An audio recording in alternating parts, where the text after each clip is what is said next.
Chapter 1. The Scent of Summer and Something Strange Yellsworth Village. July. The lavender fields beyond Elmsworth bloomed with such exquisite precision that even nature seemed to bow to tradition. Rows of violets stretched in gentle curves across. The hills like a sleeping sea, humming with bees and sunlight. It was a place of beauty, of rhythm, and of silence. Until the scream. It cut through the warm afternoon like a tear in fine linen.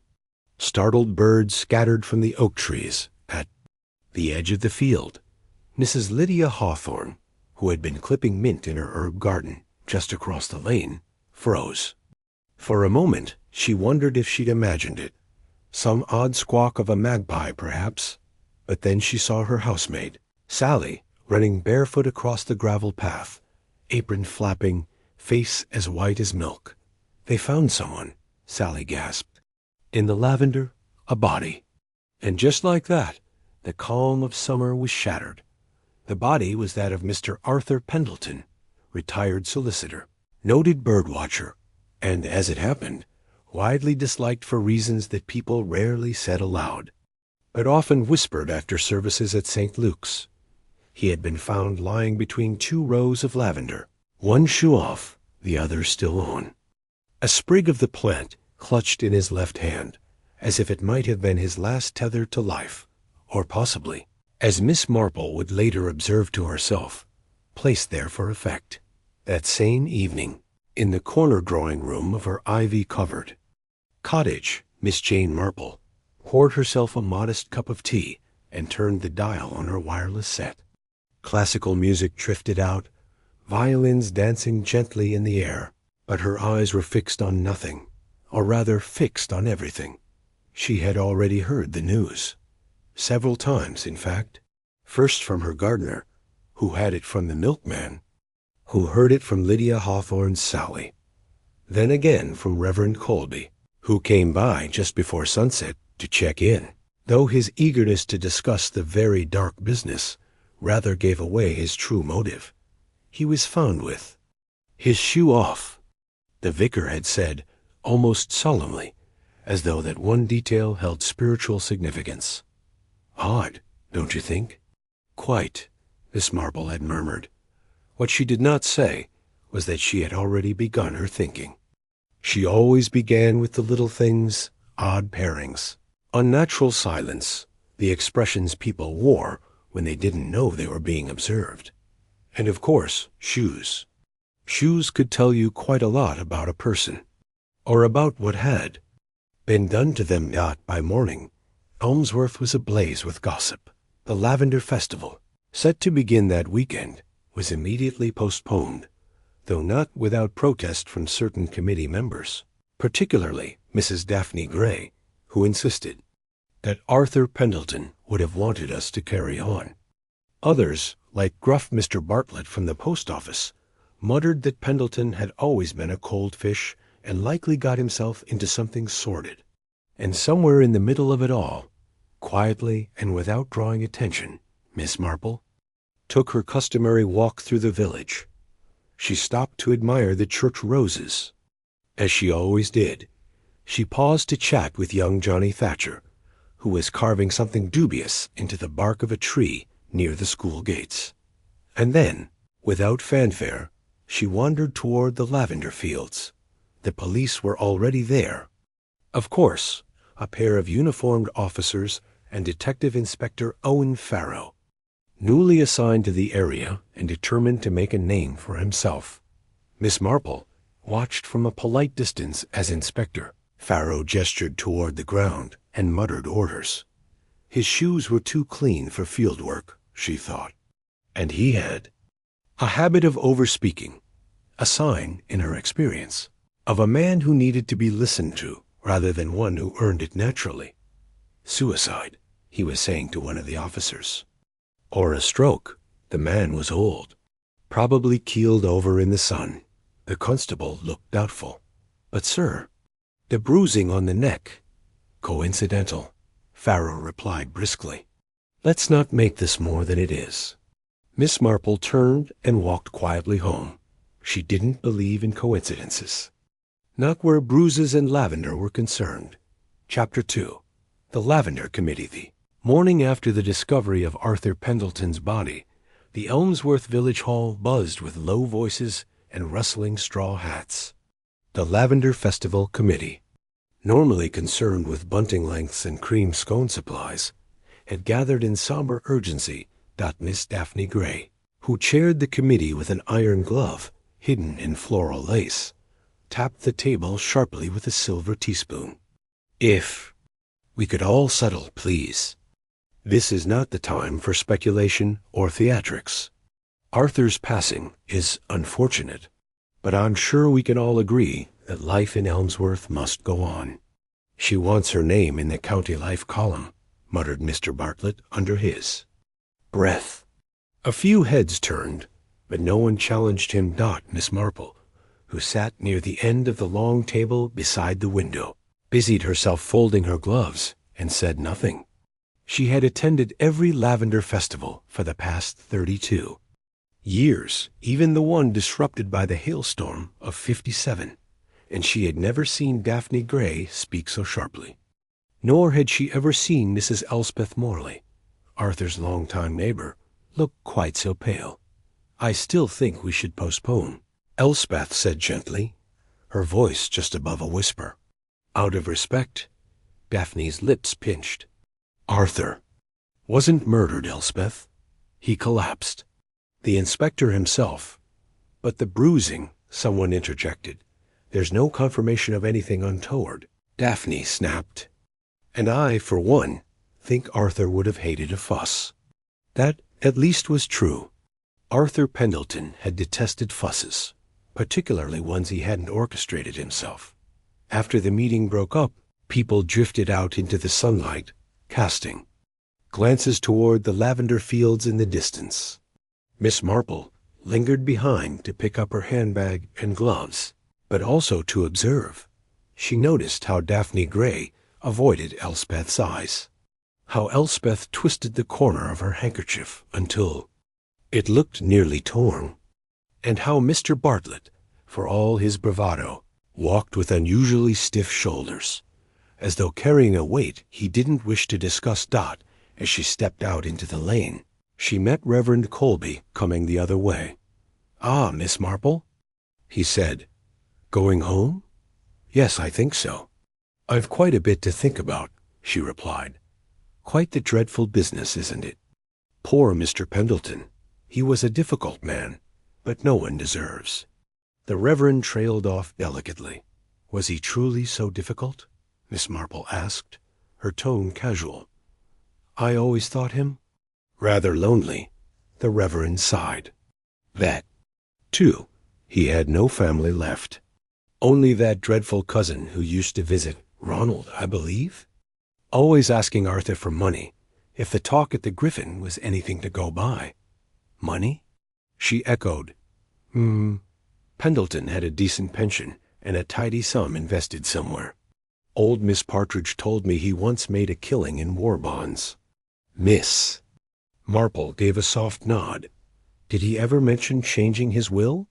Colby looked surprised. "I don't believe so." "Why?" "Oh, no reason," she said lightly. "Just wondering what one does with money when one has no one to leave it to." Back at home, Miss Marple opened her notebook. She always kept one when something troubled her. Not a detective's journal, heaven forbid, but simply a place to record notable oddities. She wrote, "Shoe off, shoe on. Why? Bruising equals fall? Or pressure? Miss Gray too quick to dismiss murder. Elspeth Morley very pale. Reverend mentioned cousin Ronald. Who is he?" She set her pen down and looked out her window toward the far-off fields, where the lavender shimmered like soft smoke in the breeze.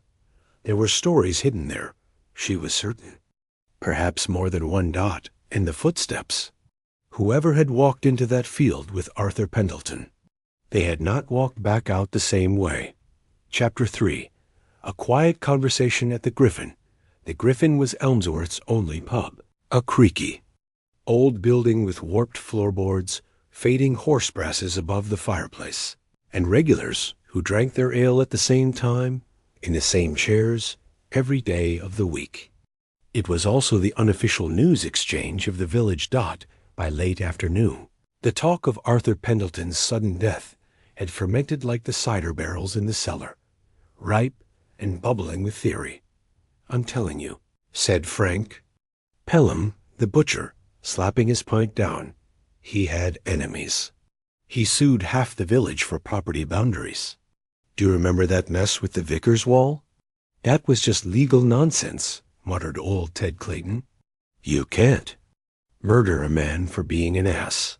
"Wouldn't be the first time someone tried," Frank said darkly. At a corner table, Miss Marple sipped lemonade. She rarely visited the pub, but no one seemed to notice today, or perhaps no one dared question her presence when tragedy hovered in the air like pipe smoke. She wasn't listening for gossip. She was listening for detail. "I saw him walking there the day before," said a young voice, one of the barmaid's sons, Thomas. "He stopped by the fence. He was arguing with a lady." "Who?" someone asked. Thomas shrugged. "Couldn't tell. She had a scarf and sunglasses on." Miss Marple leaned forward slightly. "A scarf and sunglasses?" she asked gently. "Was she young?" Thomas hesitated, aware that Miss Marple had the curious ability to make people tell the truth even when they hadn't meant to. "Not very. Maybe 40. She had a purple coat, though. Looked fancy. I think she was crying." That was enough to make Miss Marple close her notebook that evening with an audible snap. The next morning, she paid a visit to someone she hadn't seen in nearly a year, Mr. Stephen Goodall, retired solicitor and former colleague of Arthur Pendleton. His cottage stood just past the churchyard, smelling faintly of liniment and old tobacco. "I hoped I wouldn't be asked about Arthur," he said after showing her in. "But if you've come calling, Miss Marple, I suppose I'd better brace myself. I only want to understand him better," she said with a warm smile. "You worked together, didn't you? For nearly 30 years. He sighed. Arthur was brilliant. Cold, meticulous, and stubborn as granite, but brilliant. He was the sort who'd rewrite a will 3 times in a month just to change a semicolon. Did he ever mention family?" "Only his cousin Ronald. Awful man. Always turning up when he wanted something. Arthur refused to support him in the end." "Did he ever mention changing his will recently?" Stephen leaned back. "Yes, in fact, a month ago. He came to me and said he'd decided to leave everything to someone named Vera." Miss Marple's eyes barely flickered. "Do you know who that is?" Stephen shook his head. "No idea. He wouldn't say. Just smiled in that smug way of his and said, 'It'll surprise everyone.'" Miss Marple stood to leave. "Thank you, Mr. Goodall. That helps more than you know." And it did, because no one in Elmsworth, at least no one she had yet encountered, had mentioned a woman named Vera. But somewhere, a woman had stood crying in a lavender field, and someone had made certain she would never receive a penny of Arthur. Pendleton's estate. Chapter 4. The woman in the purple coat, Miss Marple, spent the following morning on her front porch, darning a pair of socks and appearing to all passing eyes entirely unoccupied by the darker matters shadowing Elmsworth. Yet behind her pale blue eyes, her thoughts circled like birds preparing to land. She had always known that answers rarely came in straight lines. In small villages, secrets wore bonnets and smiles, and the truth was usually 2 steps behind. Gossip. She was waiting for someone. Right on time, Elspeth Morley arrived at her gate. "I brought those blackberry scones you like," Elspeth said with a faint, fluttering smile. Miss Marple beamed. "How lovely.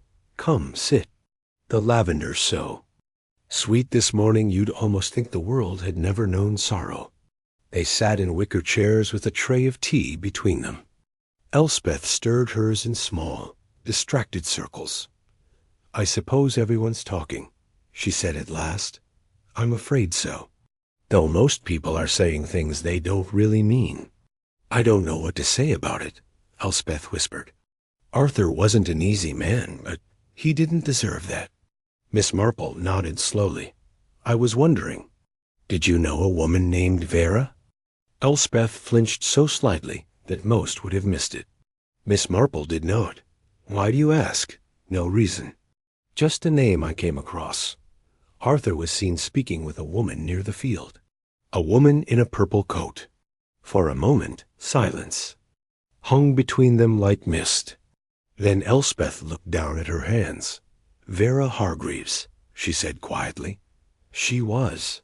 Someone from Arthur's past, years ago, before he came to Elmsworth. An old flame? Miss Marple offered gently. No, Elspeth said, not quite. She was engaged to him once, in the late 1940s, I think. But she left him. She ran off with another man, a jazz musician, if you can believe it. And yet she returned? Last month, Elspeth nodded. Out of the blue. She arrived in that purple coat, looking rather tired but still very striking. She asked after him. I don't think she came for money, not at first. But something changed? Elspeth hesitated. I saw them arguing, the day before he died. I didn't want to say anything. I thought it might seem you were protecting her. Miss Marple said kindly. Elspeth gave a small, broken nod. She left the next morning, I think. I saw a car pick her up near the old post road. That afternoon, Miss Marple visited the Elmsworth Motor Inn, a squat, uninspired building just off the main road that served as the only accommodation in the village. Yes, said the manager, flipping through the guest book. Vera Hargreaves. Stayed here 3 nights. Checked out the morning of the 17th, the very day Mr. Pendleton died. Did she leave alone? Miss Marple asked. The manager frowned. I think so. There was a man who came by in a black Walsley saloon to collect her. I didn't get his name. Did they speak? Not really. She looked upset. He barely got out of the car. Miss Marple thanked him and left out another piece, fitted gently into place. That evening, as the sun cast long shadows over the fields, Miss Marple stood at the edge of the lavender rose, where Arthur Pendleton had been found. The scent was almost overwhelming. Sweet and cloying, beautiful, but almost too much, like a perfume that lingered long after its wearer had gone. She bent down and examined the earth. Someone had walked here. Not just Arthur. Another set of footsteps, faint now, disturbed by police and villagers, had once faced his. Perhaps they had stood here a long time, arguing, remembering, and perhaps something had been said or threatened that pushed everything over. The edge dot Miss Marple stood up slowly.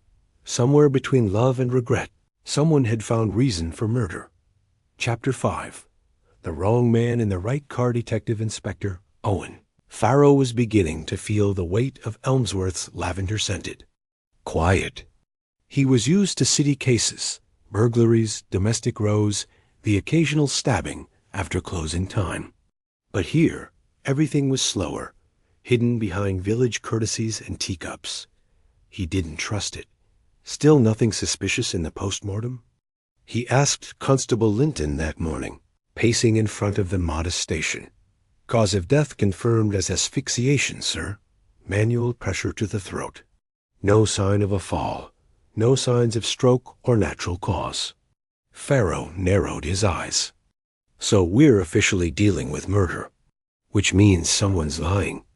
He thought of Miss Marple then, that unnervingly sharp woman who always asked quiet questions with a smile. She knows something. Farrow muttered. Meanwhile, Miss Marple was preparing for her next conversation, one she'd arranged with surprising ease. A quick word to the vicar, a subtle mention of Arthur Pendleton's will, and within hours, Ronald Pendleton had telephoned her himself, offering to stop by for clarity's sake. He arrived in a black Wolseley saloon. Miss Marple made sure to be waiting on her garden bench as he pulled up. He was tall, thick-necked, and wore a suit slightly too shiny at the elbows. A man used to putting on appearances he couldn't quite afford. "Miss Marple," he said, attempting charm. "What a delight. I hear you're something of a local. Expert on peculiar happenings." "I wouldn't say expert," she said gently, "but I do tend to notice things." They sat beneath her wisteria arch, and she served him tea, with 1 sugar, no milk, just as she'd heard he preferred. "I understand you had a complicated relationship with your cousin Arthur." Ronald gave a small huff. "Complicated's one word, miserable's another. He was tight-fisted and proud, treating me like a child even when I was pushing 50. But you visited often." He waved a hand. "Family obligation. And I hoped he'd come around in the end. I mean, the man had no one else." "Except Vera Hargreaves," Miss Marple said quietly. The smile faded from Ronald's face. "Didn't think anyone still remembered her," he said after a beat. "Old flame. Or something more bitter. I only met her once. She left him, you know. Humiliated him. Turned up again recently. I warned him women like that don't change." "Did you see her while she was here?" He hesitated. "No. I wasn't in the village that week." Miss Marple gave a pleasant smile. "I believe you were. I believe you picked her up from the motor inn in that very car." Ronald stiffened. "I happened to mention the vehicle to the station master. He remembers your number plate. Said it's hard to miss. Parked outside the Griffin most Sundays." Ronald's mouth opened, then shut. He looked suddenly small. "Fine," he muttered. "I gave her a lift. She didn't want to take the train. Said she didn't feel safe. Why didn't she feel safe?" He looked away. "She said Arthur had changed, that he'd threatened her. Said he'd make sure she got nothing. Said no one would believe her if she went to the police." Miss Marple watched him closely. "And yet she left, alive." Ronald gave a tight nod. "Yes. Then I suppose the question becomes, who stayed behind?" That evening, Miss Marple returned to her notes. Vera gone. Ronald hiding something, but not the killer. And someone still in the village, had killed Arthur Pendleton. Not for passion, not for rage, but for money. She circled one name at the top of her page. Not Vera, not Ronald, but someone else Arthur had trusted, someone who had access, someone close. And Miss Marple now had a suspicion. Chapter 6.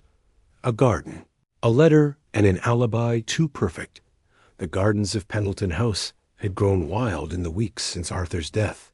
The roses had begun to climb without discipline, and weeds pushed up between the paving stones, as if the property itself was relaxing without its meticulous master. Miss Marple stood at the gate that morning, looking in. Elspeth Morley had been left in charge of the house temporarily, a fact that intrigued Miss Marple far more than she let on. Elspeth, the gentle neighbor. Elspeth, who had seen the argument. Elspeth, who had been left behind with the keys. She had also been left, quietly and without fanfare, as executor of Arthur's will. Elspeth answered the door in gardening gloves, with streaks of compost on her apron. "Oh, Miss Marple, do come in. I wasn't expecting anyone." "I won't stay long," said Miss Marple sweetly. "I just thought I might trouble you for a look at the garden. Arthur always kept it so tidy, and it's such a beautiful morning." "Well?" "Of course," Elspeth said with visible hesitation. "It's not quite as it was, I'm afraid." They walked slowly along the hedgerow path, where bees buzzed heavily around the late blooms. Miss Marple admired the forget-me-nots, and then, just as casually, she asked, "Did Arthur ever show you his will?" Elspeth blinked. "No. Only told me he'd updated it recently. Said it was a final decision, whatever that meant." And yet he named you as executor. Well, yes. I suppose I was surprised, but perhaps not entirely, Miss Marple said gently. You were close, weren't you? Elspeth stopped, one hand resting on a half-pruned lilac bush. Closer. Then people think, yes, she admitted. He wasn't always easy, but we'd known each other for years. He could be kind when he wished to be. He confided in me. About Vera. About his cousin. Did he confide in you about his money? Elspeth looked sharply at her. No, that was never my concern. After tea, when Elspeth had gone inside to fetch more sugar, Miss Marple stepped briefly into the small library, not snooping, just looking, as she would say. The desk was neat, papers stacked with care. But one envelope on the corner caught her eye. It was addressed in Arthur's own careful script, to be opened in the event of my death. She didn't touch it. But she noted its position, untouched, sealed, and its placement. On the envelope was a faint smear of soil dot. She turned and walked back toward the front room, just as Elspeth returned. Found the sugar, she said brightly. It was in the pantry, behind the barley. Everything's always hiding behind something, Miss Marple murmured Dot later that evening. Miss Marple telephoned Stephen Goodall. You said Arthur came to you last month to change his will? She asked. Yes, on the 13th of June. Quite sure. And the new version, does it name Vera? It does. And who witnessed it? There was a pause. Only one signature was valid, Elspeth Morley's. Arthur was oddly casual about. A second. Said he'd handle it. Miss Marple felt her breath catch. A will requires 2 witnesses. If only Elspeth had signed, then the will was not legally binding, meaning, unless Arthur re-executed it properly, his previous will would still stand. And who was the beneficiary? In that version? She already knew the answer. Ronald. But Ronald hadn't killed him. Of that, she was increasingly sure. She now believed Arthur had intended to give his money to Vera, but someone had discovered the will hadn't been properly executed. Rather than let Arthur live long enough to correct it, they had intervened. Miss Marple opened her notebook and circled a new line. Elspeth knew, and knowing, quietly, tragically, guiltily, was often worse than planning. But was she protecting someone? Or protecting herself? The envelope with the soil smear. The incomplete will. The tidy garden now in her care got. It was time to dig deeper, in more ways than one. Chapter 7. Lavender roots and family ties. 2 days later, on a warm, golden afternoon, Miss Marple stood once more in the lavender fields, not at the police cordon or near the spot where Arthur Pendleton had been found, but at the far end, where the rose grew wild and began to mix with nettles and thistle. She wasn't alone. Inspector Owen Farrow watched her with no small irritation from the edge of the track. Miss Marple, if I may, these fields are part of an active investigation. I really must ask you not to interfere. I wouldn't dream of interfering, she replied pleasantly. Though I must say, I find it fascinating how often the most important things are not where the body was, but where the body wasn't. Farrow frowned. What does that mean? It means, she said, stooping with effort and brushing aside, a clump of overgrown lavender, that Arthur Pendleton was found halfway down the field, but someone stood here first. She pointed to a disturbed patch of earth, nearly invisible, a loose circle of soil among the lavender roots. Someone dug here. Farrow knelt beside her reluctantly. It could be a badger. Badgers don't refill holes quite so neatly, Miss Marple said. And they don't bury things wrapped in oilcloth. He stared at her. What did you? She reached down and pulled gently, revealing the edge of something dark and stained beneath the dirt. With Farrow's help, they uncovered the rest of it. A folded oilcloth bundle, wrapped tightly with string inside. A tin box inside the box. A stack of documents, a letter, and something that made Pharaoh whistle low under his breath. "Is that?" "Yes," said Miss Marple quietly. "Arthur's signed copy of the revised will. This one, with 2 proper witnesses. And dated 2 days before his death." Pharaoh turned to her, eyes narrowing. "Then the one on his desk was a decoy, perhaps left behind to make someone think the new will wasn't yet valid." Pharaoh stood, holding the box as if it might explode. "Who'd know to look for this here?" Miss Marple's eyes were gentle but unyielding. "Only someone very close to Arthur. Someone he might have confided in during a moment of hesitation. Or perhaps someone who was watching him too carefully. Someone who had access to the house, the library, the garden, even his thoughts." "You're saying Elspeth Morley?" "I'm saying she had motive. Arthur had trusted her to help with the new will, and she discovered that the second witness was missing. She may have even hoped it wouldn't be signed properly. But then he did correct it, hid the copy in the field. Perhaps he feared someone might destroy it if it were found in the house." Pharaoh rubbed his jaw. "So you think she killed him? For Ronald to inherit?" "Oh, no," Miss Marple said, shaking her head. "I think Elspeth wanted the old will to remain invalid. You see, Arthur told her he was disinheriting everyone, including Ronald. He wanted all his money to go to Vera. Then who would benefit from no will at all?" Miss Marple said it softly, as if the answer were already settled. "The executor." Back at Pendleton House, Elspeth was pruning roses. Again, when the inspector's car pulled up, she didn't ask why he was there. She looked at the tin box in his hands and sat slowly on the stone step. "I didn't mean to," she whispered. "I only meant to frighten him." We argued, and he stumbled. And then she stopped. I thought I had time. Time to fix it. Time to pretend nothing had happened. "I never meant, but you left the will on the desk," Pharaoh said. "Yes, to make it look like he hadn't finished it. I didn't know about the other copy. I never thought he'd hide it out there." Miss Marple stepped beside her. "You loved him," she said gently. "Even after everything?" Elspeth looked up, eyes wet. "Yes, and he loved someone else, right to the end." Chapter 8. The confession beneath the roses. Elspeth Morley had not wept when Arthur Pendleton died.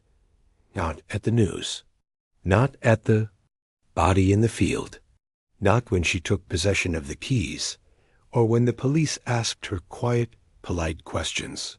But now, on the stone step of the man's own home, the one she'd helped him fill with books, bitterness, and years, she cried, not loudly, not dramatically, but with the broken quiet of someone who had never expected to be seen. "I gave him my whole youth," she whispered. "I was here, always, every birthday, every bad mood. He never asked me to stay, but I stayed. And then Vera shows up, after 30 years, and suddenly it's all back to her." Miss Marple said nothing. There was nothing to say, really. She had seen this before, not murder, necessarily, but the bitterness of long service gone unrewarded, of affection that never turned into love, of patience mistaken for invisibility. Elspeth looked up at Pharaoh. "Are you going to arrest me?" "Yes," he said, not unkindly. "But I don't think we'll need handcuffs." By the end of the week, Holmesworth's gossip mill had lost its wind. The Lavender Festival was cancelled, officially this time, and Mrs. Daphne Gray found herself unusually subdued in committee meetings, though still arguing about bunting returns.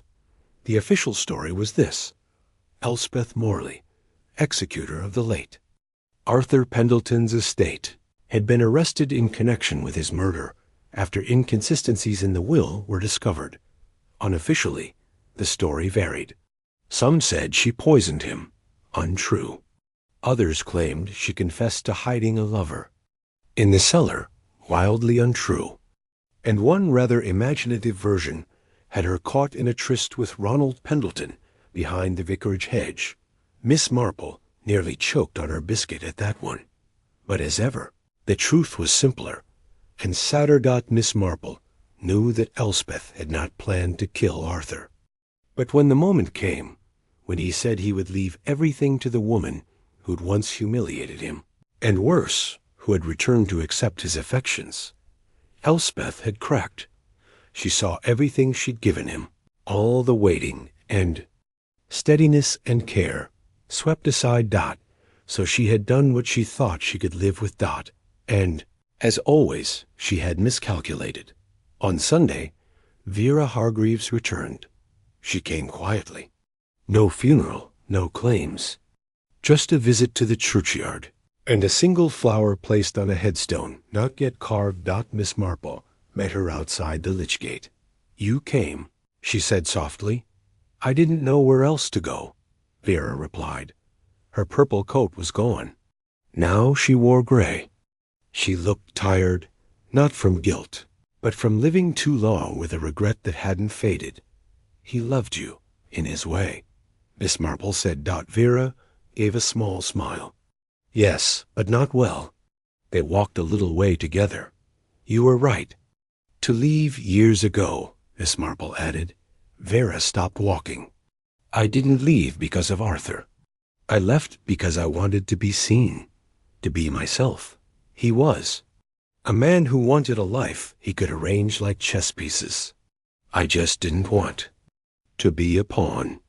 Miss Marple nodded slowly. "And yet you returned. To say sorry, not to stay." That night, Miss Marple sat at her window, overlooking the village. The scent of lavender still lingered in the air, stubborn and sweet. The case had ended. The police were satisfied. Justice, in its awkward, imperfect way, had been done. But Miss Marple knew justice was never the whole story. Elspeth Morley would likely face manslaughter charges. The courts would weigh her intent, her history, her sorrow. Vera would return to London, alone again. And Arthur Pendleton would become one more story whispered in village kitchens over cups of tea. Only the lavender remained unchanged. It bloomed. It wilted. It returned, just like secrets, just like footsteps. Chapter 8. The confession beneath the roses. Elspeth Morley had not wept when Arthur Pendleton died. Not at the news. Not at the body in the field. Not when she took possession of the keys, or when the police asked her quiet, polite questions. But now, on the stone step of the man's own home, the one she'd helped him fill with books, bitterness, and years, she cried, not loudly, not dramatically. But with the broken quiet of someone who had never expected to be seen. "I gave him my whole youth," she whispered. "I was here, always, every birthday, every bad mood. He never asked me to stay, but I stayed." And then Vera shows up, after 30 years, and suddenly it's all back to her. Miss Marple said nothing. There was nothing to say, really. She had seen this before. Not murder, necessarily, but the bitterness of long service, gone unrewarded. Of affection that never turned into love. Of patience mistaken for invisibility. Elspeth looked up at Pharaoh. "Are you going to arrest me?" "Yes," he said, not unkindly. "But I don't think we'll need handcuffs." By the end of the week, Elmsworth's gossip mill had lost its wind. The Lavender Festival was cancelled, officially this time, and Mrs. Daphne Gray found herself unusually subdued in committee meetings, though still arguing about bunting returns. The official story was this: Elspeth Morley, executor of the late Arthur Pendleton's estate, had been arrested in connection with his murder after inconsistencies in the will were discovered. Unofficially, the story varied. Some said she poisoned him. Untrue. Others claimed she confessed to hiding a lover in the cellar. Wildly untrue.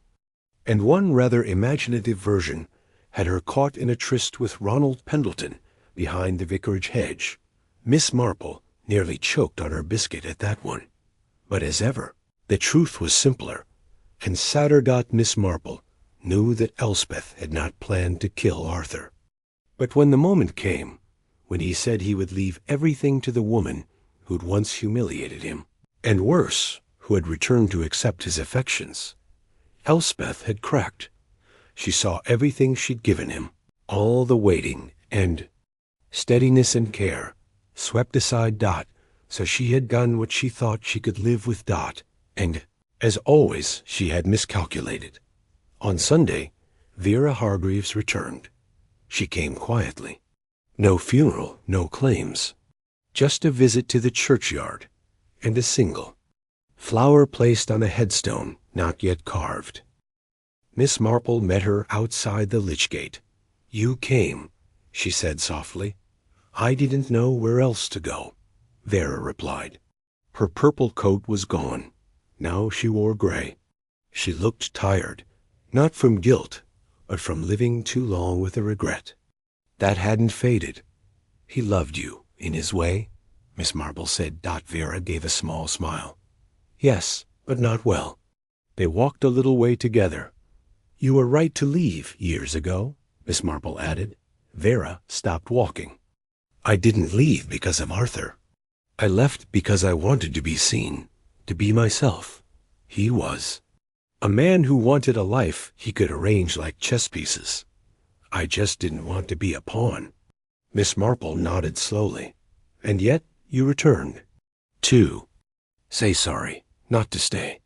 That night, Miss Marple sat at her window, overlooking the village. The scent of lavender still lingered in the air, stubborn and sweet. The case had ended. The police were satisfied. Justice, in its awkward, imperfect way, had been done. But Miss Marple knew justice was never the whole story. Elspeth Morley would likely face manslaughter charges. The courts would weigh her intent, her history, her sorrow. Vera would return to London, alone again.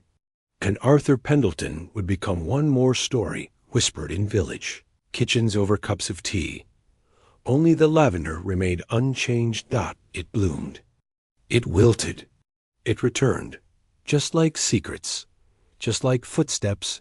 Chapter 10. A voice from the past 2 days after Ronald's visit. A letter arrived at Miss Marple's cottage, hand-delivered, unsigned on the envelope, and slightly smudged from the rain. The handwriting was unfamiliar, slanted and careful, as though written by someone unused to putting private thoughts on paper. She opened it with delicate fingers. "Miss Marple, there is something I must tell someone, and I cannot think of anyone more appropriate than you. I did not kill Arthur. I argued with him, yes. I was angry. I said dreadful things. But I didn't return that evening, and I did not see him again. I never had the courage to. The man who died was not the man I loved. But he was still part of my life story, and I will always regret the way it ended. I believe someone else knew about the will. Perhaps more than one person. I don't know what Arthur told Elspeth, or what she thought he meant to do, but if she killed him, I wonder if she thought she was saving him from himself. He wasn't a kind man, Miss Marple, but he wasn't a villain. He just didn't know how to let go of his disappointments. Yours, with truth and regret. VHM I. Sis Marple folded the letter and placed it into the small oak box where she kept other quiet truths, confessions, fragments, and things best left off the record, but never forgotten. Vera Hargreaves had spoken, not to the police, not to the public, but to the only person she trusted to see the whole picture, not just the outline. Later that morning, Miss Marple walked through Elmsworth, stopping by the bakery and the post office. At each stop, she heard the same thing. Elspeth Morley was refusing visitors. She had been moved to a facility just outside of Basingstoke for mental evaluation. Some believed she was faking grief to earn leniency. Others thought she might not even remember what had happened. Miss Marple wasn't sure either. But she believed one thing deeply. People did not snap from nothing. Something, a final remark, a letter not sent, a truth unspoken for too long, always pushed the last domino.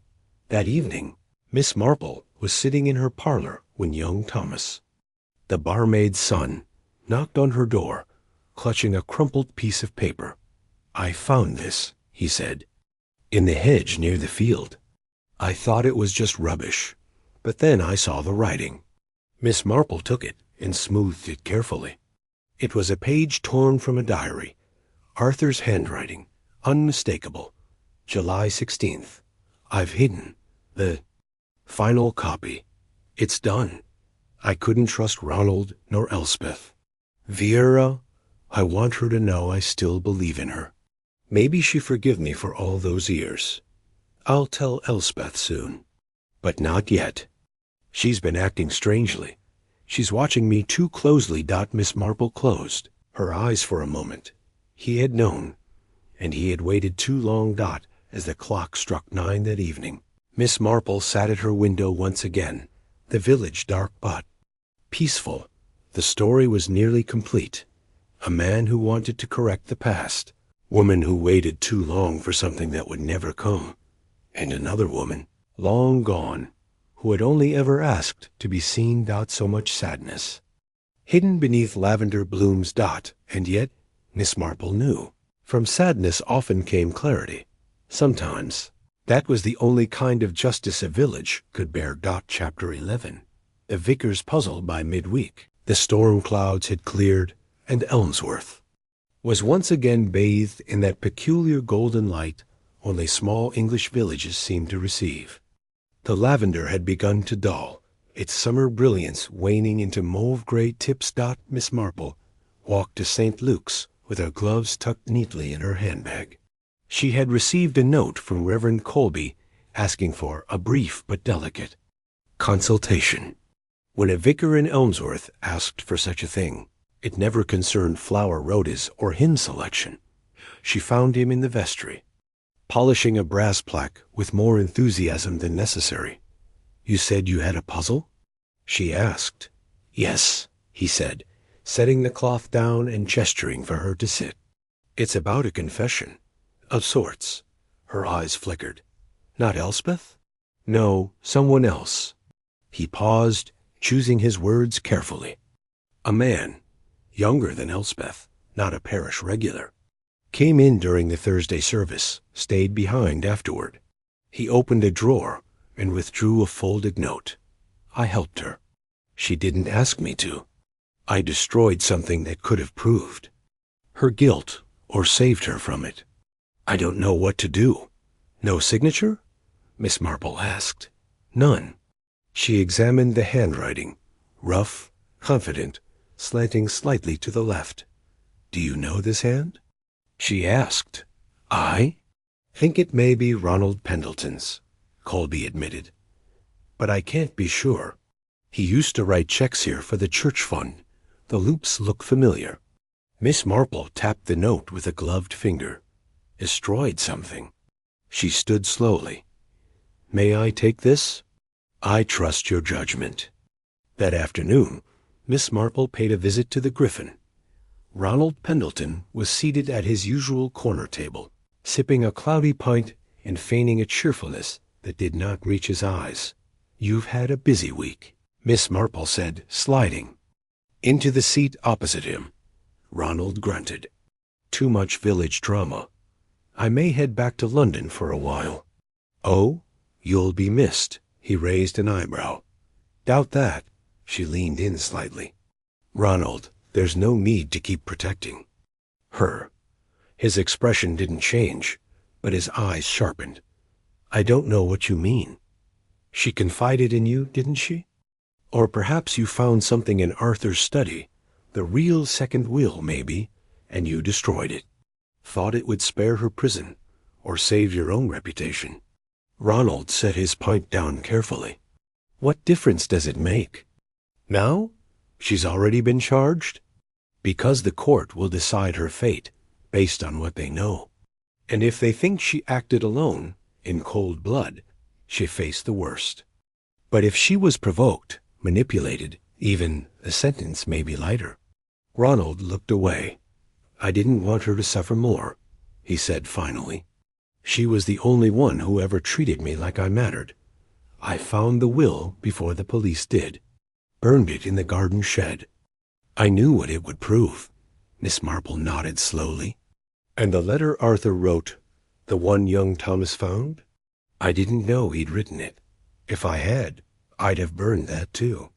That evening, Miss Marple wrote another letter, this time to Inspector Farrow, explaining what she had learned, not to exonerate Elspeth entirely, but to provide a fuller picture. The case, she wrote, was not about one act of violence, that it was about many small betrayals, and one great silence. As the village bells tolled the hour, Miss Marple closed her notebook. 11 chapters in, and the final truth was becoming clear. The lavender had hidden more than footprints. It had hidden guilt. Yes, but also love, regret, weakness. And perhaps, most of all, the unbearable ache of being forgotten. Chapter 12. The memory that wouldn't fade. August settled over Elmsworth with a heaviness that came not from heat, but from the feeling of something unfinished. Though the investigation was, by all appearances, concluded, Elspeth morally held, Ronald quietly vanished from village life. The air was not yet clear. Miss Marple felt it as she walked through the village green that morning. Children were playing, and Mrs. Blythe was laying out bunting again, not for any festival, dear, just for the cheer of it. But something hung beneath the surface, a restlessness, and a question no one wanted to say aloud. What had really happened in the lavender field? Back home, Miss Marple took out an old, faded photograph Arthur Pendleton had once sent to the Historical Society. It showed Pendleton House in 1952, a crisp black-and-white image of the manor, its garden still newly laid. She wasn't looking at the house. She was looking at the field behind it. In the photograph, the lavender rose hadn't yet been planted. Instead, there was a small stone wall, half tumbled, and beyond that, the outline of an old footpath. She had walked that path herself as a girl, long before Arthur had bought the estate. But now something struck her. The location of the body, the very place where Arthur was found, was not part of the main path. It was deliberately chosen. She fetched a more recent map, laid it side by side with the photograph, and began to trace. A chill ran through her. The place where Arthur died was almost exactly where the stone wall had once stood. Miss Marple visited the parish archives that afternoon. I'm looking for records about the old Fletcher boundary, she told. The young clerk, he looked baffled. The Fletcher farm was sold decades ago, he said. Yes, she said. To Arthur Pendleton. Together they located a dusty deed transfer from 1951. Attached to it was a legal dispute, a private filing between Arthur Pendleton and a man named Gerald Fletcher, contesting that part of the land still legally belonged to the Fletchers, and was never transferred correctly. Miss Marple read the final line carefully. The matter was closed without formal resolution. The disputed strip was left unused. Until, of course, Arthur planted his lavender over it. Back at the cottage, Miss Marple placed a third name at the bottom of her notebook. Gerald Fletcher, and beneath it, written carefully, son? Grandson? If someone believed Arthur Pendleton had stolen that land, if they had grown up hearing about a wrong that was never set right, and then found out that Arthur was planning to give everything to a long-lost lover, motive, not jealousy, justice, or what they believed to be justice.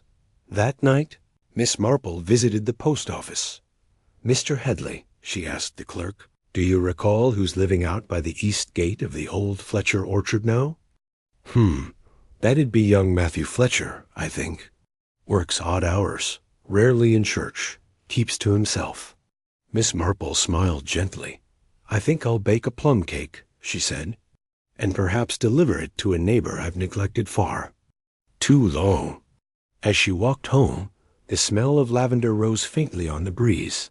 There was a reason Arthur had walked there, to that precise spot. Not because it was private, Not because it was beautiful, but because someone had asked him to. Meet someone who had waited years for him to finally admit he had taken something that wasn't his. Someone who no longer wanted an apology. Only retribution. Miss Marple now saw the shape of a second killer, and the story wasn't over after all. Chapter 13. The young man at the edge of the orchard. Miss Marple baked her plum cake with extra care the following morning, not because she doubted her recipe, which had won first prize at the Marleycombe Women's Guild in 1938, but because she intended it for a difficult conversation. By early afternoon, she made her way past the boundary of Elmsworth proper, out toward the Fletcher orchard, which now resembled more a thicket than a working farm. The lane was quiet, overgrown at the edges, and smelled faintly of damp wood and apples just beginning to rot. She found the cottage easily, modest, slate-roofed, with a fence made from repurposed timber and lavender bushes curling stubbornly along the gate. How ironic, she thought, that lavender grew even here. The man who answered the door was Matthew Fletcher, tall, early 30s, sleeves rolled up, eyes cautious. Yes? Good afternoon, Miss Marple said, holding up the cake. I thought you might be kind enough to share tea with an old neighbor. I've brought something sweet. He hesitated. Then, to her quiet satisfaction, nodded. All right, come in. Inside of the cottage was clean, but sparsely furnished. Books lined one wall, titles on local history, land law, and farming cooperatives. Miss Marple's sharp eye noticed a faded photo on the mantel. An older man, clearly a farmer, with sun-beaten skin and familiar features. Your grandfather? Matthew nodded. Gerald Fletcher. He was a fine man, Miss Marple said gently. I believe he had a disagreement with Arthur Pendleton once. Matthew's gaze flickered, just slightly. He had many disagreements. Arthur Pendleton just happened to be rich enough to ignore them. They drank tea in silence for a moment. Then Miss Marple said, Arthur died very near the old boundary line. Did you know? Matthew gave a tight smile. Everyone in this family knows where that line is. I see, Miss Marple said. And what did you do the night before he died? Silence. Then he said, I was home. Alone? Yes. You? No, she said quietly. Arthur feared someone. Not Ronald, not Elspeth. Someone else. He wrote that someone was watching him. I'm sure lots of people were. Miss Marple looked at him kindly. You invited him there, didn't you? Told him you wanted to speak, man to man. Maybe. To settle things. He agreed. He always liked the illusion of fairness. Matthew didn't speak, but it didn't go as planned, she continued. Maybe he laughed at you. Refused to acknowledge your family's claim. Called it ancient history. And in that moment, all the years of your grandfather's bitterness became yours. Matthew stood. You've no proof. I don't need proof, Miss Marple said. But you'll find something you do need. I think in that top drawer of your father's desk. He paused. In the church records, she continued, your grandfather left a statement, one I believe he never showed you. I found it this morning. She opened her handbag and withdrew a folded paper. Arthur Pendleton offered a settlement in 1964. I refused. I wanted the land back, not his money. But he did try. And I fear one day my anger will become a burden to those who inherit it. Matthew stared at the paper. His hands shook. I didn't know.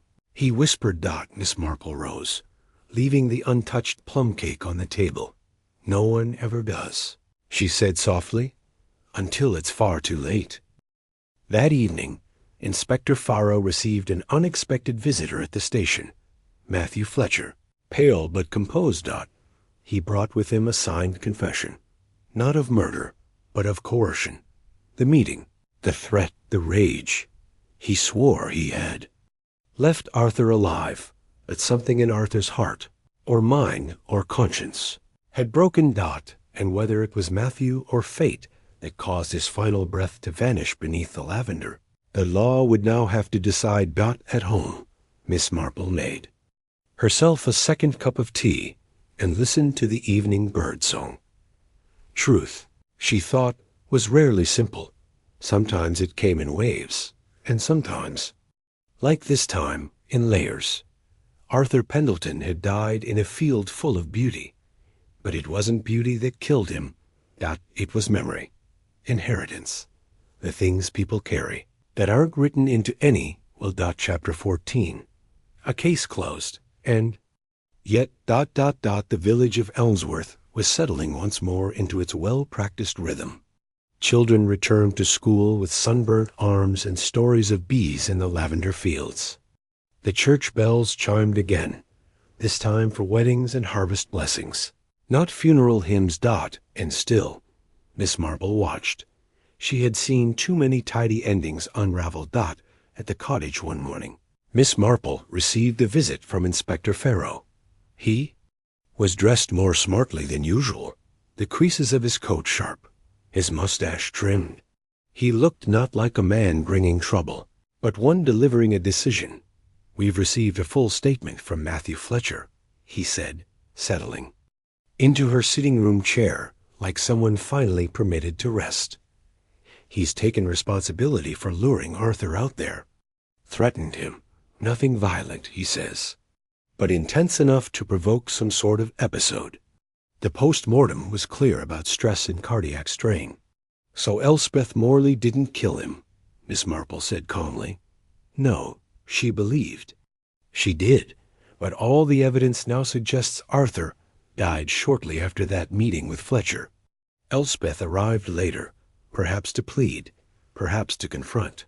She found him already gone. And in her panic, in that terrible haze, people sometimes enter.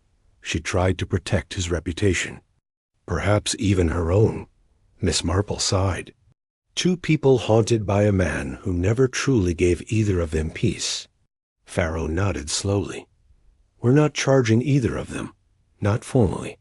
The Crown Prosecution Service thinks there's no public interest in pursuing it further. Matthew will be cautioned. Elspeth, well, she's not well. Sometimes mercy is justice in a softer coat." Miss Marple murmured. Later that afternoon, she received a note from Vera Hargreaves. It was short, written on lavender-scented paper. "Thank you for seeing what no one else did. I've left for Wales, a small town by the sea. There's no lavender, but there's silence. I'm learning to live in it. Yours, V. Miss Marple smiled faintly and folded it into her notebook.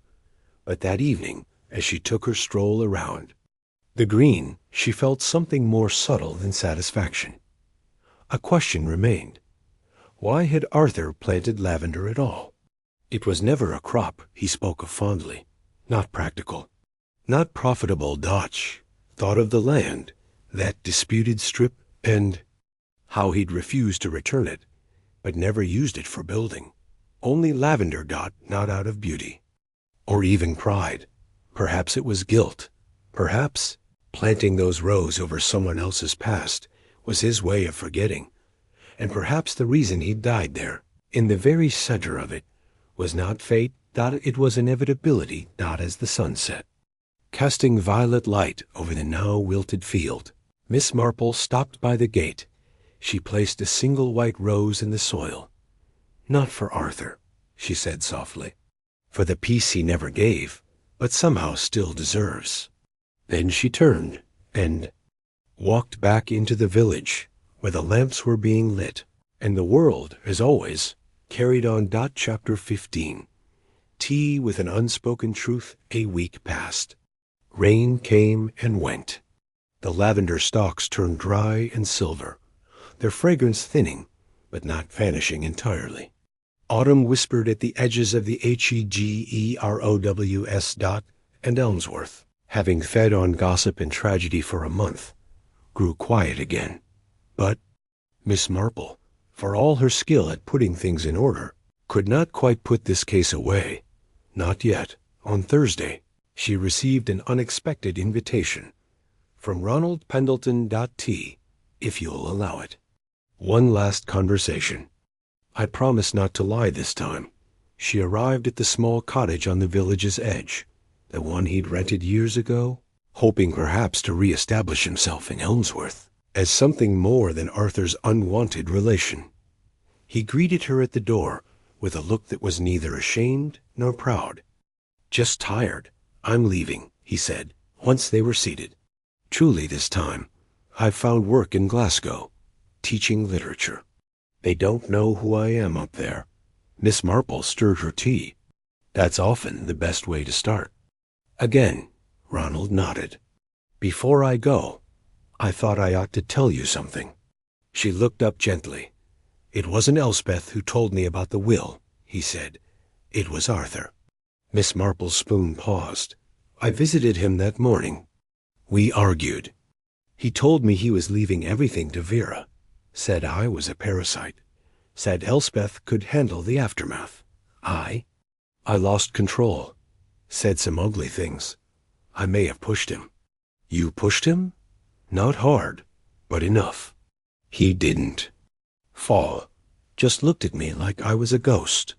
Miss Marple said nothing. Let the silence breathe. Ronald went on. "I didn't kill him, but I think I started the fall. You understand?" She did. In her own quiet way, she always understood. "You destroyed the will," she said. Not a question. "Yes. I thought if it was gone, no one would ever know. Then maybe I'd be entitled again, or at least not forgotten." "And the second copy?" "I didn't know about that." Miss Marple sighed. So many secrets around one man who could barely love anyone at all. Ronald gave a hollow laugh. He couldn't even love himself. As she left, Ronald held out a worn envelope. "I found this in Arthur's top drawer, never mailed. It's to Vera. I think he meant to say sorry, but he never sent it." Miss Marple took it gently. She would see to it that Vera received it. Some letters deserved to arrive, even if far too late. That evening, back at her cottage, she sat by the fire and unfolded the letter. "Vera, I don't expect forgiveness. I only ask that you understand I never stopped thinking of you. I was proud, foolish. I thought punishing you meant honoring myself.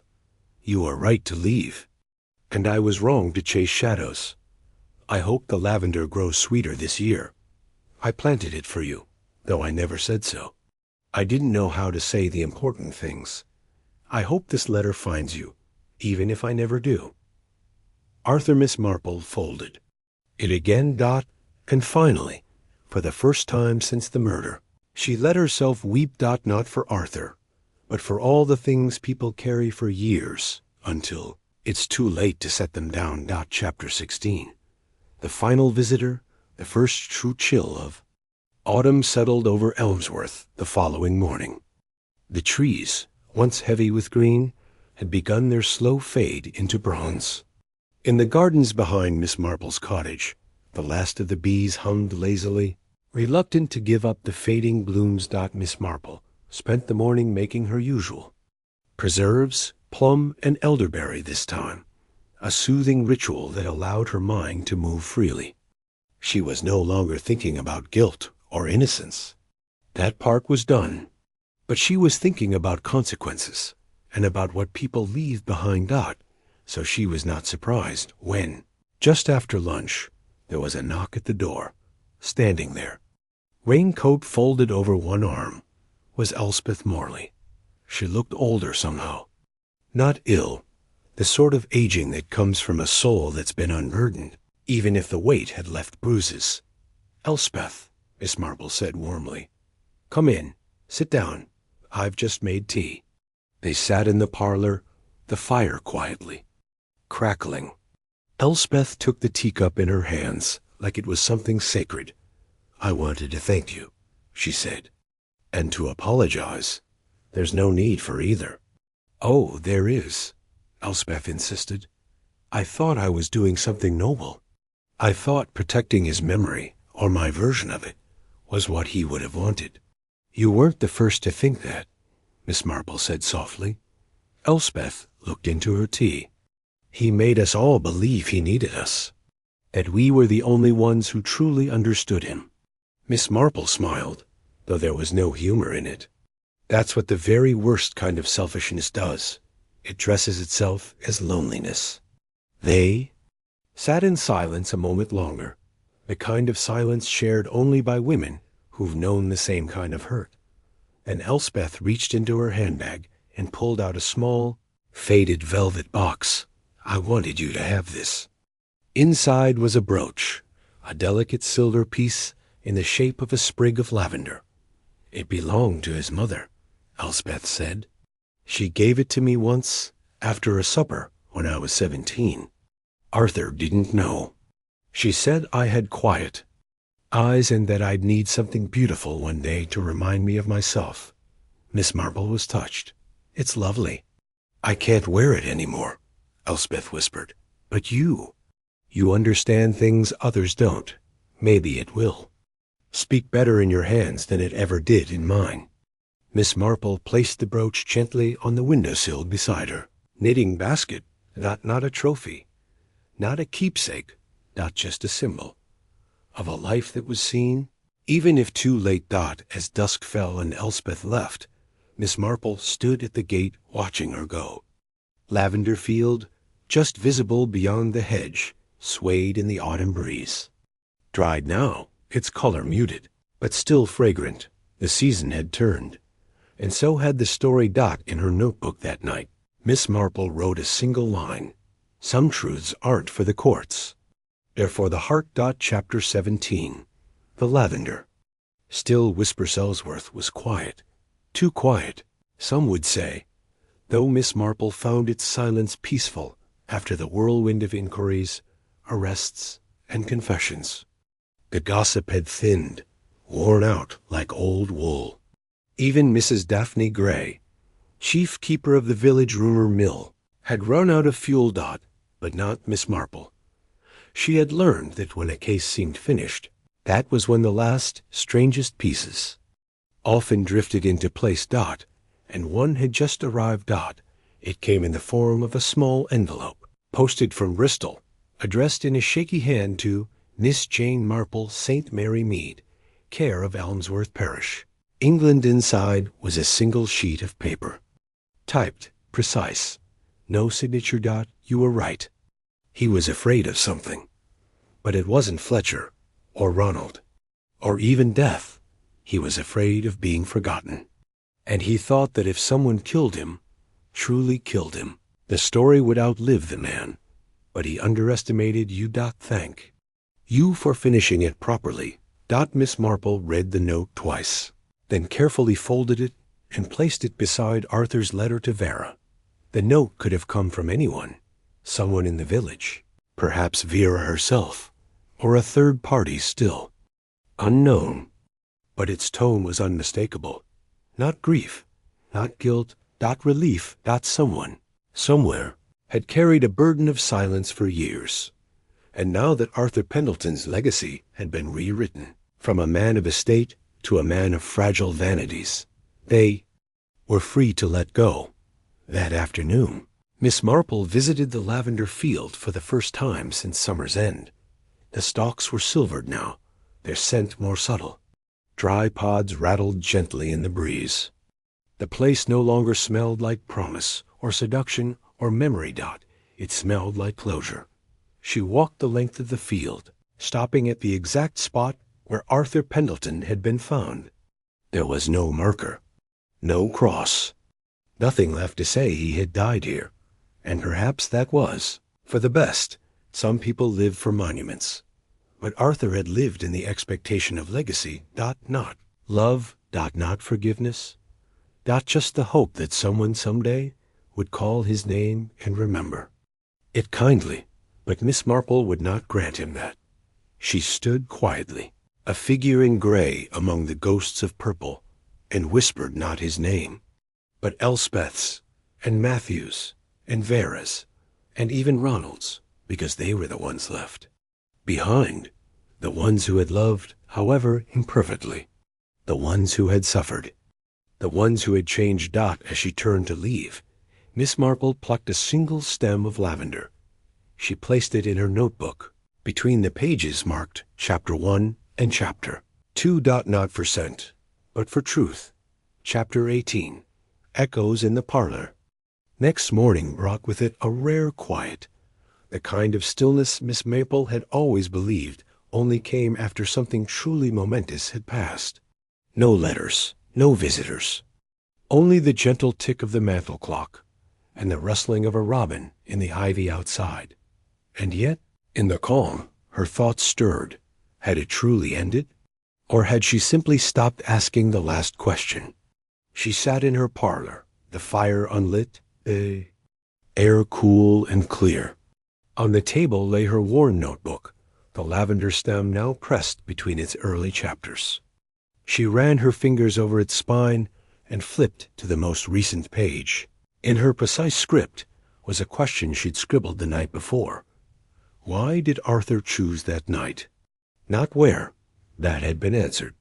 Not how, the heart had failed, spurred by stress and confrontation. But why then? Why not a week before, or after? Why had so many players, Ronald, Elspeth, Matthew, all been drawn to him on that particular evening? Unless someone had orchestrated it. She fetched the envelope again, the unsigned letter from Bristol. You were right, it had said. He thought being killed might make him unforgettable. It didn't sound like guilt, it sounded like knowledge.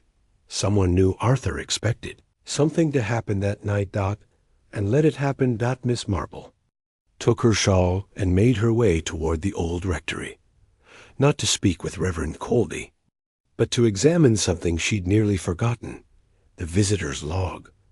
Though few outsiders ever stayed in Elmsworth, the rectory maintained a guest book for overnights, especially when lodgers took rooms during the Lavender Festival. She found it in a drawer in the vestry, dusty, faded. She turned to the week of Arthur's death, and there it W.A. Sem Hadley. 2 nights. Room 3. From London. Miss Marple stared at the name Hadley. It wasn't familiar, not at first, but as she whispered it aloud, a memory surfaced. Something Vera had once mentioned, offhand, nearly forgotten. Arthur was always looking for mentors, men of vision. There was one, Hadley. He edited that literary journal Arthur adored. I think Arthur sent him letters for years, never heard back. Until he did. Back in her cottage, Miss Marple sat down and wrote 3 letters. One to Inspector Farrow, requesting discreet inquiries into Miles Hadley, editor of a now-defunct journal called The Wreath. Another to the rectory, confirming the name and time of his stay. And the third, the longest, to Vera Hargreaves, asking gently, did Arthur ever speak of Mr. Hadley again? If Arthur had invited Hadley to Elmsworth, if Hadley had finally come, and if Arthur had believed, even just for a moment, that his great story was about to begin, then perhaps the confrontation in the lavender field had not been the climax. It had been the prelude. Miss Marple set down her pen and folded her hands. Even now, the story was still unfolding. She had thought the final chapter was written. But sometimes the truth waits politely in the wings until the curtain is almost down, and only the cleverest audience notices it walk on stage. Chapter 19. The editor's shadow. 2 days passed before Miss Marple received the reply she had been waiting for. It came not from Inspector Farrow, though his letter would arrive soon enough, but from Vera Hargreaves. Written in her graceful, slightly looping hand, the letter read, Dear Miss Marple, yes, I remember the name Hadley. Arthur was obsessed with him for a time. He thought, if he could get Hadley to notice him, to read his stories, it would change everything. He wrote dozens of letters, but years passed, and Arthur said nothing more. I assumed he'd given up. It never occurred to me that Hadley would write back. But if he did, then I suppose Arthur never gave up the idea that he was meant for more than this village. For what it's worth, I hope that editor hated every minute of Elmsworth. It's a lovely place, but it doesn't like being used for someone else's tragedy. With thanks. Always, Vera. That same afternoon, Inspector Farrow arrived at Miss Marple's door, holding a slim file. "You were right again," he said without preamble, handing her the folder. "Miles Hadley, editor, writer, sometimes speaker at literary conferences. Now lives in London, very reclusive. And he was here?" she asked. Farrow nodded. "Stayed 2 nights at the rectory, as you guessed. We questioned him. He confirmed Arthur invited him, sent him an extraordinary letter saying he had a manuscript unlike anything else in English literature, and a personal story that would shake the idea of justice in small-town Britain." Miss Marple's brow furrowed. "So he came." "Oh, he came," Farrow said, "and found no manuscript. Just a lonely man spinning tales of scandal, inheritance, betrayal. Half of it nonsense, some of it intriguing. Hadley left early. Thought Arthur was mad. Did they argue? Not violently, but yes. Hadley claims Arthur was desperate for immortality. Begged him to stay and write his story. Promised him the ending was already in motion." Miss Marple was silent. Farrow went on. "He said something odd, though. Claimed Arthur told him, 'Once the storm starts, I'll finally be remembered.' He wanted the scandal," she murmured. "Seemed so." "Did Hadley see anyone else?" "No, but he did mention something that chilled me a bit." Farrow leaned in. He said Arthur had a list. Names, histories, secrets. He planned to leak them to the press if Hadley wouldn't write the story. Said he'd die for the truth if no one else would care enough to live for it. That evening, Miss Marple sat by the fire with a cup of chamomile tea, the folder on her lap. So that was it. Arthur Pendleton had not only orchestrated a meeting with Matthew Fletcher, he had also tried to stage his own myth, part tragedy, part literary performance. A man surrounded by people he had manipulated, ignored, or scorned. And yet, in his mind, he was the victim, the fallen romantic, the misunderstood genius. He had invited destruction, believing it would immortalize him. But Elspeth's panic, Ronald's guilt, Matthew's long-harbored bitterness, these were not the elements of a great narrative. They were human. And Arthur had never understood humanity as Miss Marple did. She closed the file and looked out the window. It was raining again. Gentle, steady, the kind that soaked into the soil and made the lavender richer next season. Not a tragedy, she whispered. Aloud, a cautionary tale. And then she smiled, a little sadly, because in the end, Arthur Pendleton had gotten what he wanted. He had become unforgettable. Just not for the reasons he'd hoped. Chapter 20. What the lavender remembered. The rains lingered over Elmsworth. For 3 more days, steady and persistent, soaking the fields and dampening the stone walls until they gleamed like slate. By the 4th morning, the sun returned, weak and wintry, but with just enough warmth to draw out the scent of lavender from the soap stems. Miss Marple took her tea outside that morning, wrapped in her shawl, seated at the little iron table just beneath the climbing roses. There was a new stillness in the village, not just silence, but settlement. The story had stopped spinning. Now it was beginning to settle into memory. Down in the village, people spoke less of Arthur Pendleton and more of the Lavender Fair being cancelled, and whether Reverend Colby's new sermon series on moral weakness was inspired by recent events. Elspeth Morley had not returned, and Ronald Pendleton had left no forwarding address. Matthew Fletcher still lived quietly on the edge of the orchard. He nodded politely to neighbors, did odd work for the post office, and was rarely seen at the Griffin. And Miss Marple? She listened, observed and finally wrote it all down, not for gossip, not for posterity, but because sometimes, if one does, not write the true shape of a thing, others will reshape it for their own use. One afternoon, a young woman from the local historical society came to call. "I hear you've been quite the detective again," she said, eyes wide. "I've simply been paying attention," Miss Marple replied, smiling. The girl tilted her head. "What do you think really happened that night in the field?" Miss Marple considered her answer carefully. "I think," she said at last, "that a man who thought he deserved everything realized, too late, that he had nothing at all, and that the people around him, the ones he dismissed, were the only ones who had ever truly felt anything real." The girl blinked. "That's sad," Miss Marple nodded. "Yes, but also it's a warning." As the days passed, the village drifted back into its gentle patterns. But there were changes, subtle and true. People spoke more gently, listened more carefully. Mrs. Aldrich began baking again for the sick rather than talking about them. The children, once forbidden to go near the lavender fields, were now allowed in pairs, but only after tea, and on one particular afternoon, Vera Hargreaves returned briefly that she did not call on anyone.